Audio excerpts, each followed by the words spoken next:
Welcome to another episode of Business Inspired GY. Today we are speaking with Mrs.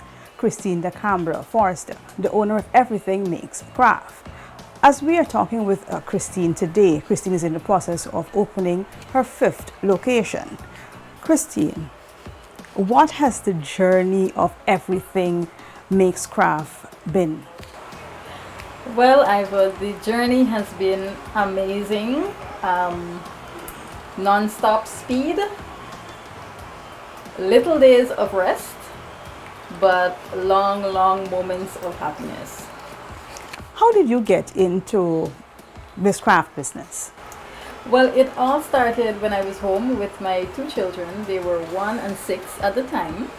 I was at home for a few months just after separating from my last job, and it was just driving me insane to see the amount of things we were throwing out on a weekly basis, like things like egg trays, toilet paper rolls, macaroni and cheese boxes, plastic bottles. And having 2 young kids, I decided to find a way to engage them not just educationally but creatively, using our everyday trash found right at home. So we started making toys, we started making educational materials like painting, counting, cutting, pasting, different types of hand-to-eye coordination for kids, different fine motor skills, and I decided this is something really interesting that other parents might be able to use. So I went to Facebook and I made some posts, I sent some pictures and so on. And a lot of other parents actually found it very inspiring and they started to do it. And that's how we started. Now, your 5th store, it means that Guyanese are very responsive to the craft you have been preparing. All right, so the 5th store is going to be a combination of a few things, and this is because the business has evolved from just upcycled stuff. It's now into arts and crafts supplies, where we encourage others to do what we do. From the beginning, I've been teaching, you can do this yourself. I'm going to show you. I'm going to teach a class, which is what I have been doing over the years. I've been going on shows. I've been teaching children and adults how to upcycle, how to make little things at home that we can give to our friends and family and even turn into a business sometimes. The evolvement of the business has been partially because of COVID. What I'd like to know, lots of small businesses have either downsized or had to close their doors because of the COVID-19 pandemic. How have you been able to actually keep yours open? Okay, so because we have been always teaching you can do it yourself, what happened is that we decided that since persons were home during that period, was it March, April? March. We decided that we would open our doors to our arts and crafts supplies. And we have a YouTube channel as well where they can go there and see how to make the things we make, and they can purchase the arts and crafts supplies from us. We did deliveries and we did door pickup. We had to find ways to pay the bills, pay the staff, keep everything afloat, and from that was birthed the other 2 locations at Massey Providence in Supermarket and Massey Mega Stores in Turkine. Okay, so all of this happened within a 1-year period? Yes. Amazingly, it just happened, and just reaching out to somebody and asking for help or just pitching an idea, you never know who's listening to you, who's watching you, who's willing to give you a chance.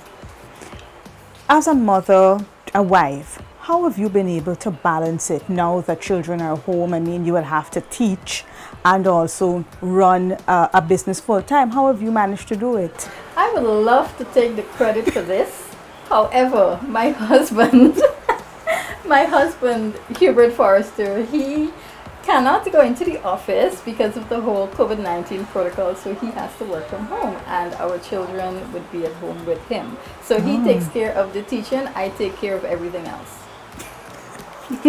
Now, what would your advice be to women who would want to start, or anyone who would want to start going to a new venture now?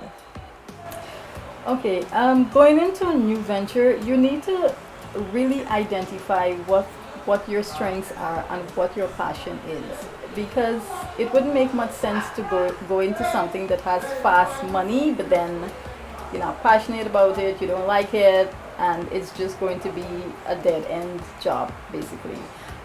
Find something that's unique, something that other people will gravitate to. If you're a mom, find something that moms would gravitate to. If you're a fashionista, find something that fashionistas would gravitate to. Don't just do something for the money, do it with a little bit of passion. What continues to be your motivation to get up each morning and open the doors to these stores? My motivation, wow, so many things. My staff, first of all, my staff, they're so amazing. I talk about them all the time on Facebook with my friends, with my family. They really keep me grounded and really help me along this journey. And it's an amazing relationship we have where we help each other in so many ways. We're like a little family. And the next thing that inspires me is that knowing that I can come here every day and do what I love. I can come here and make a card, I can come here and paint, I can come here and knit, I can come here and do anything that I love. What are some of the things persons have been coming to get here? I mean, I'm looking around here, I'm seeing decorative bottles, I'm seeing dolls, I'm seeing personalized cards. What are some of the things persons have been coming and request most of you? Well, those things are in high demand, especially our handmade cards. They're one of our biggest sellers. We sell all types of handmade cards, any size, any design, any style. We also have dream catchers, which we introduced this year, has been like a top seller as well. We do them in any size or color or design. We also do decor for if you have a baby shower, a wedding, a small service at home, we can do that as well. Backdrops, the list goes on. Anything to do with arts and crafts, children, parties. We also teach a kids crafty class on the weekends. Hi parents, you would know me from there. And we'll also be doing the Guyana Learning Channel program starting next week. Mm-hmm. Now, for persons who, I'm looking at your bottles actually, and this is why I'm asking this question. I know lots of persons have a lot of wine bottles and stuff like that they probably are just throwing away. If they want to get those bottles to you, how do they do that? Yes, of course. We would love to take all of your items, all of your, not your rolls right now because of COVID, but we will take your wine bottles for sure and any empty boxes you have. You could either send me a message on WhatsApp or Facebook and you can deliver it or we can pick it up from you. If you can give us a tour of this store. I know it is not everything that you have right now, but I want persons to see what you have been able to produce over the 6 years. Okay, so these are all the paints, acrylic paints, metallic paints, paints that you wouldn't find in any other store. These are Apple Barrel, Folk Art. Oh. My artists and my painters would know these brands. Mm-hmm. I bring these in for those people specifically. Mm-hmm. Up here we have Mod Podge, which is used by card makers, people who make plaques, who do paintings, anything like that.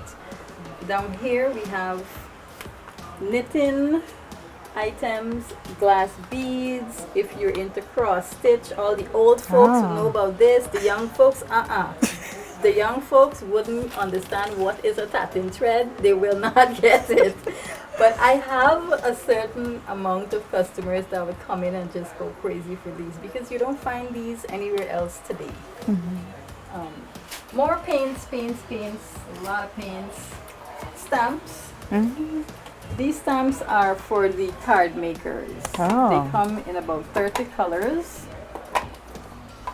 and you simply use rubber stamps or silicone stamps to add that little sentiment or words in your card. Oh, This is a painting done by us. wow, that's nice. Over here we have alcohol inks. Again, my painters would know about these. Down here we have embossed cardstock all along here. These are card making items. Let me show you this. This is called quilling paper. This is used to make little flowers and designs on cards. The Oh, method is called quilling. All these are other card making items. Most of these we made ourselves, like these. oh, this is nice. So we try not to buy too many things to resell. Instead, we try to make and sell. So it's different. Like you wouldn't find this any other place. Like the stores down Regent Street and so on, because we make these. All these made. So when persons come in and they say they have a party or something and they see what we can do, then they say, oh, I like these, but I want it larger. I want it in a shade of blue or something. How responsive have been your customers to this? Great. I mean, we're still here doing it, and the more we show persons that we can do it so they can do it, then they start doing it, and then they start their own business. And that's what it's all about, sharing the knowledge so that everybody can benefit, not just me. I mean, I like that the quality is great for persons who are looking and you are interested in party supplies. Then you can contact Everything Makes Craft. They actually look as though they're imported. And we put our little stamp up here so that you know that it's from us and it's something that we made. These are called HTVs. These are used to make t-shirt designs if you're into hat designing, or sweaters, hoodies, bags. That's what these are used for. No, let my sister come So down here. my t-shirt people would understand what this is about. Over here we have jewelry making items. Now this looks like a very small space, but it's worth so much, especially when the jewelry makers pop in here and they say, Miss Christine, I've been looking for this everywhere. I see this happen nowhere in Guyana. You know, because a lot of persons don't understand that jewelry making is a technical process. And if you don't have all the fine pieces, then it just wouldn't be good. And the big stores don't bring in these small pieces. I am catering here for the hobbyist, for the small business owner, for the person who's now getting into it. Up there we have a nice frame of our vision and our mission. As you see in the vision, to impart the knowledge of upcycling in fun and creative ways through a social enterprise focused on reducing garbage buildup in a green and sustainable way. So the fun and creative part comes when we teach the class. Oh my God, you should see the videos. Over here, I mean, I have this fun here. We have some of our cards that pays the bills a lot of months. Like we sell hundreds and hundreds of cards. And this little thing here is made of, do you want to make a guess? Everything in here. This is cardboard. But Wow. what? But what is it made of? It's a piece of something that you would throw away after breakfast in the morning. Give something you throw away after breakfast. Eggshells. Yeah. Oh, egg trays. Yeah. Wow. And it has a light. So if you switch off your light for a second, you would see my light. Wow. See that? How long does it actually take to make a piece like this? Not long. An hour? Okay. Yeah. So like when we first started doing these, we sold so many. And then as with everything, when you introduce it to the market, you can't overwhelm the market because then the desire for it goes down. What has been the response from persons wanting to start their own craft business? It has been amazing. Since I've started Everything Makes Craft, I have seen an upsurge in upcycling businesses, some calling themselves recyclers, but it's really upcycling. A lot of small businesses doing handmade cards, and a lot of young people being inspired to start their own small business and not knowing how, like what the resources they would need to start. And that's why we have places like SBB and the PSC to assist them. How do you feel knowing that there are persons out there taking inspiration from you and moving forward to start similar businesses as what you're doing? I'm simply humbled by that. I get messages and texts and calls intermittently during the week, during the month, and sometimes it's a bit overwhelming, and I'm so humbled by it that I can inspire others. In light of everybody shopping online and purchasing things similar to what you have in here, how have you been able to sustain Everything Makes Craft? That's a very interesting question. So yes, we do have customers who started shopping online. However, they may shop online for an item, but then if they need that know-how or they need a little piece of advice, you best believe they're gonna call me, they're gonna message me, they're gonna send me a voice note. Christine, how do you do this? What is the process to make this thing look the way you make it look? I get those calls and questions more than you might think, and I'm so happy that persons could actually reach out to me and ask me, and I can provide a way to have them make their items as well as we make ours. In terms of sustainability, it's been an overwhelming support from our supporters from when we started. We started back in 2014, and we still have the same set of people, and then their friends, and then friends of their friends, and that's how it is.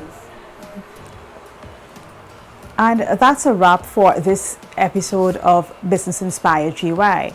And if you're looking for a piece of craft, if you're looking to buy craft making materials, then the place to be is Everything Makes Craft. You can contact Christine DeCambra Forrester, and she is going to guide you either in the direction of the right material or how you can make whatever it is you are looking to make.